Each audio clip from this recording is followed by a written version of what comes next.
आप एक बात बताओ, हमारे देश के रिचेस्ट पर्सन मुकेश भाई अंबानी, मोटा भाई, he is the richest person of our country, great, but do you think he has infinite wealth? No, nobody has infinite money, nobody has infinite money. तो अगर मनी या कैपिटल वो कहीं पे भी इन्वेस्ट करेंगे तो उनकी कुछ ना कुछ एक्सपेक्टेशन होगी कि मुझे कुछ रिटर्न मिलनी चाहिए। तो कोई भी कंपनी अगर फाइनेंस अरेंज करती है, लॉन्ग टर्म फाइनेंस, अगर डेट से अरेंज करती है तो उसकी भी कॉस्ट होती है। उसको हम लोग क्या कहते हैं? Cost of date.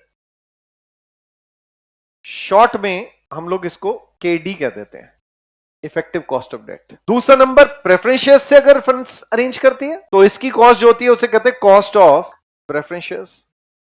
घर का नाम इसको हम लोग केपी कह देते हैं। अगर इक्विटी शेयर्स इशू करती है तो उसे हम लोग कह देते हैं कॉस्ट ऑफ इक्विटी।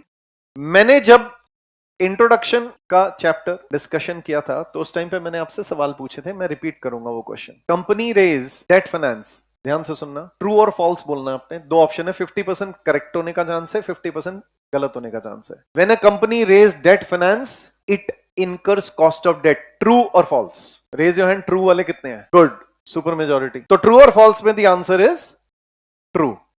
अच्छा, अगर company raises funds by issue of preference shares it incurs cost of preference shares, true और फॉल्स? ट्रू। कितने लोग कह रहे हैं true?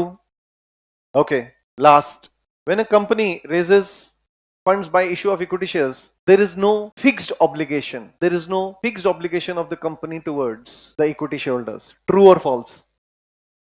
Though there is no fixed obligation, still there is a cost of equity. True or false? True. चाहे fix नहीं है लेकिन कॉस्ट है, तो इन तीनों की कॉस्ट होती है। अब last, a company retains a part of its earnings, जो उसकी अर्निंग्स हुई हैं उसका एक पार्ट रिटेन करते हैं। Retained earnings do not carry any cost. Retained earning carry N implicit cost. True. तो मैंने आपको, जब आप मेरे साथ इंट्रोडक्शन कर रहे थे तो मैंने आपको इंट्रोडक्शन के टाइम पे बताया था, इन तीनों की कॉस्ट को हम लोग कहते हैं एक्सप्लिसिट कॉस्ट ऑफ कैपिटल। क्यों?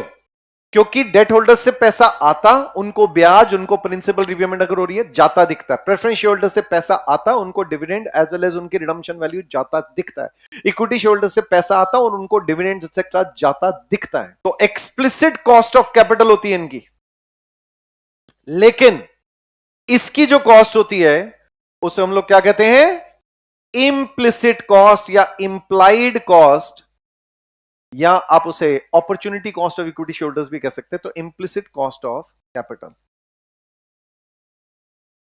नाउ लेट मी क्लैरिफाई, इसकी कॉस्ट को हम लोग कॉस्ट ऑफ रिटेन्ड अर्निंग्स कहते हैं, और कॉस्ट ऑफ रिटेन्ड अर्निंग्स को आप चाहो तो KRE कह सकते हो।